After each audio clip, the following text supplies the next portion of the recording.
Hello guys, आपका मेरे channel smart study में स्वागत है। आज हम डायरेक्टरेट ऑफ एजुकेशन की तरफ से दी जाने वाली वर्कशीट नंबर 42 करेंगे, जो कि क्लास 6 की है और सब्जेक्ट है इंग्लिश। ये वर्कशीट 13 दिसंबर 2021 की है। तो आइए शुरू करते हैं आज की वर्कशीट शुरू करने से पहले प्लीज़ मेरे चैनल को सब्सक्राइब कर दीजिए। तो आइए देखते हैं आज की worksheet lesson fair play continue.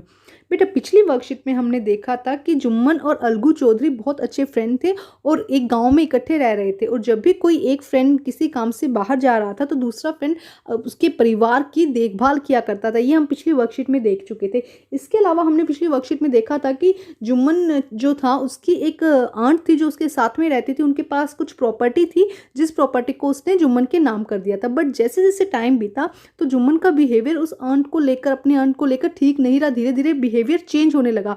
तो कुछ टाइम तक तो उसकी आंट ने ये बिहेवियर मतलब अपने आप, जैसे एक हम खाने का टुकड़ा निगलते हैं वैसे वो अपनी इंसल्ट को बर्दाश्त कर रही थी। लेकिन कुछ टाइम बाद अब वो कह रही थी कि अब ये बहुत हो चुका, अब हम आगे देखते हैं आगे क्या दिया गया है वर्कशीट में। इसके बारे में हम देखेंगे कि उसकी जो आंट थी उन्होंने क्या डिसीजन लिया इसको लेकर। तो आइए देखते हैं आज की वर्कशीट। बेटा, फन फैक्ट हम देखते हैं यहाँ क्या दिया गया है। Do you know in a village elder and wise people are chosen by the local community to settle fight between the individual and village? This assembly of 5 elder is known as the panchayat. बेटा, आपको पता है, आप लोगों ने ज़रूर पंचायत का नाम सुना होगा कि पंचायत गांव में क्या होता है, कुछ बड़े लोग एल्डर एंड वाइज पीपल क्या करते हैं, लोकल कम्युनिटी को, जो विलेजर्स होते हैं उनके अगर कोई पर्सनल उनकी फाइट है या कुछ इंडिविजुअली कुछ भी प्रॉब्लम है तो उनको सोल्व करने के लिए क्या किया जाता है, कुछ वाइज और एल्डर पीपल को चूज़ किया जाता है।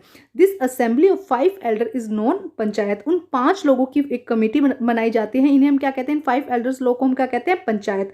The leader of the panchayat is called मुखिया और सरपंच। जो उन पंचायत का जो लीडर होता है, जो पंचायत का मुखिया होता है, सबसे बड़ा जो मेन आदमी होता है, उसे मुखिया या सरपंच कहते हैं। आइए आगे देखते हैं बेटा worksheet. Let us do the recap of the our previous worksheet. बेटा, हमने जो प्रीवियस वर्कशीट करी थी उसका रिकैप है, यहाँ पे हमें मैच करना है। तो आइए करते हैं। Jumman and Algu were good friend, है ना, हमने पिछली वर्कशीट में ये सब किया है बेटा। नेक्स्ट देखते हैं। Jumman old aunt transfer her property to Jumman. Jumman की जो ओल्ड आंट थी उसने सारी की अपनी जो प्रॉपर्टी थी वो जुम्मन के नाम ट्रांसफर कर दी थी। After a couple of years Jumman and his family were tired to, यहाँ देखते हैं क्या आएगा, एक सेकेंड बेटा, हम यहाँ कलर चेंज करते हैं।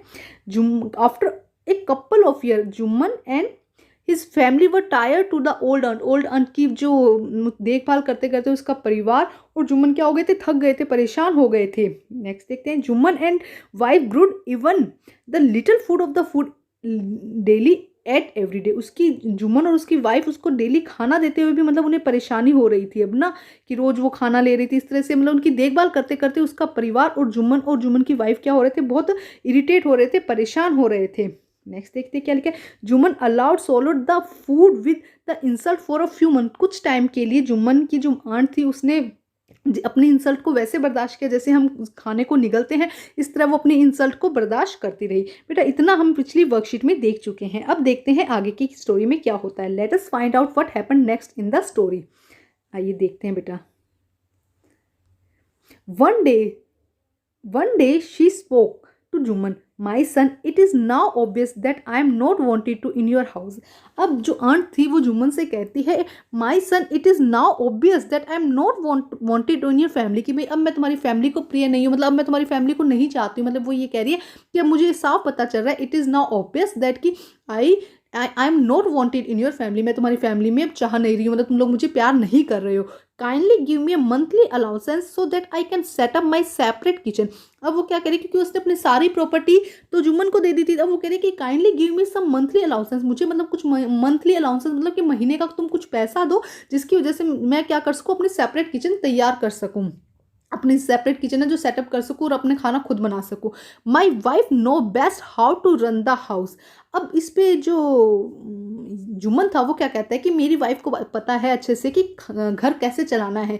माई wife knows best to the run house, be patient said Jumman shamelessly. अब जुम्मन ने बड़ा ही मतलब बेझिझक होकर, मतलब बिना शर्म के साथ, मतलब ऐसी बात वो अपनी आंट को बोल रहा है तो बिना शेम मतलब शेमलेसली मतलब कि बिना शर्म के उसने ये बात बोली कि बी पेशेंट, मेरी वाइफ को पता है कि घर का कैसे चलाना है। This made his aunt very angry and she decide to take her case to the village panchayat. अब इससे उसकी जो आंट थी उसको बहुत गुस्सा आया कि भाई देखो, एक तो सब कुछ मैंने अपना पहले ही दे दिया और मुझे ऐसा बिहेवियर दिखाया जा रहा है और ऊपर से जुम्मन ऐसे बोल रहा है। तो उसकी आंट को बहुत गुस्सा आया और उसने डिसाइड किया कि वो अपना केस कहाँ लेके जाएगी, पंचायत में लेके जाएगी। For many days, the old lady was seen taking to the villagers, explaining to her case and seeking their support. अब बहुत दिनों तक क्या हुआ, इसके लिए जो ओल्ड लेडी थी उसे विलेजर्स से बात करनी पड़ी, उन्हें एक्सप्लेन करना पड़ा, अपना केस समझाना पड़ा अपने सपोर्ट के लिए। अब देखो, जब आप अगर तकलीफ में हो तो आपको लोगों को बताना पड़ेगा, पंचायत में बतानी पड़ेगी अपनी बात और उसको समझाना पड़ेगा कि मैं ये प्रॉब्लम थी। तो इसके लिए बहुत सारे डेज लगे। For many days the old lady was seen taking to the villagers, explaining her case and seeking their support. अपने सपोर्ट के लिए वो बहुत टाइम तक वेट करती रही। सम सिंपैथाइज विद हर, कुछ लोग उसको सिंपैथी दे रहे थे कि हाँ तुम्हारे साथ ऐसा नहीं हो। सिंपैथी समझते ना कि कुछ लोग उस दया की भावना से कि नहीं तुम्हारे साथ ऐसा नहीं होना चाहिए था, ये गलत कर रहा है Jumman. Other laughed at her, कुछ लोग उस पर हंस रहे थे, कुछ मजाक उड़ा रहे थे। And few other advice her to make up it up with her nephew and his wife, और कुछ कह रहे थे कि कुछ एडवाइस दे रहे थे उसे, ये मतलब बोल रहे थे कि तुम अपने नेफ्यू के साथ में, अपने जुम्मन और उसके वाइफ के साथ में मेकअप कर लो, मतलब वापस से उनके साथ में समझौता कर लो कि तुम्हें कोई प्रॉब्लम ना हो, उन्हें समझा दो। इस तरह से सभी लोग अपनी अपनी ओपिनियन दे रहे थे। तो अभी देखो, आज की वर्कशीट में हमने ये देखा बेटा कि जुम्मन की जो आंट थी उन्होंने फाइनली क्या डिसीजन लिया कि वो विलेज की पंचायत के पास अपना केस लेके जाएगी और इसके लिए वो लोगों से बात कर रही थी, उन्हें समझा रही थी। तो आइए करते हैं अब इससे रिलेटेड क्वेश्चन आंसर। बेटा देखिए क्या क्वेश्चन दिए गए हैं। On the basis of the reading choose the correct option, correct word meaning from the help box and write them in the space provided you. यहाँ पे कुछ मतलब वर्ड्स दिए गए हैं, उनका मीनिंग हमें ढूंढना है और यहाँ स्पेस दिया गया है, यहाँ पे हमें उसे लिखना है। तो आइए करते हैं बेटा। अलाउंसेंस, अलाउंसेंस क्या होता है? मंथली जो हमें an amount of money, money की कुछ, क्योंकि उसने क्या कहा था कि मुझे मंथली अलाउंसेंस दो, मतलब कुछ आप पैसा दो जिसकी वजह से मैं अपनी किचन सेटअप कर सकूँ। पेशेंट, पेशेंट का मतलब क्या? स्टे काम, भाई उसने कहा था भाई बी पेशेंट, भाई शांत रहो, मेरी वाइफ को अच्छे से घर चलाना आता है। तो कहते हैं बी पेशेंट मतलब कि टू स्टे काम, थोड़ा शांत रहिए।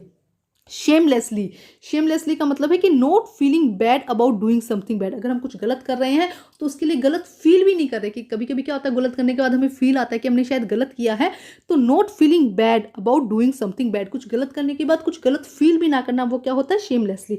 नेक्स्ट है सिंपैथाइज, सिंपैथाइज का मतलब होता है to feel sorry for someone, किसी के लिए भी हमें लगे कि इसके साथ बुरा हुआ है तो sympathise them, to feel sorry for them. तो ये हो जाएंगे बेटा मैचिंग, यहाँ नंबर लिख दो।